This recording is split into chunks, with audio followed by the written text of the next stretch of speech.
শুধু পদত্যাগই সমাধান নয়, বর্তমান কমিশনের সবাইকে আইনের আওতায় আনার দাবি জানিয়েছেন বিএনপি চেয়ারপারসনের উপদেষ্টা জয়নুল আবদিন ফারুক।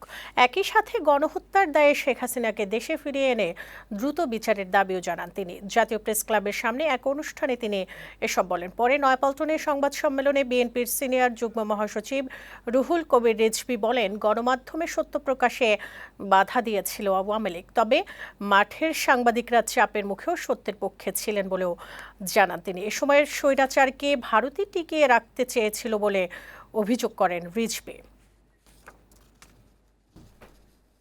পতিত স্বৈরাচারকে 17-18 বছর টিকিয়ে রেখেছিল ভারত। তাদের তো নিজস্ব রাষ্ট্র আছে, তারা তাদের নিজস্ব রাষ্ট্রের বিকাশ তারা ঘটাক, আমরা আমাদের রাষ্ট্রের বিকাশ ঘটাবো। কিন্তু অন্য কোনো রাষ্ট্রের যদি হস্তক্ষেপ হয়, একজন জাতীয়তাবাদী মানুষ হিসাবে প্রত্যেকটি মানুষ তো এটা ভালো চোখে দেখবে না।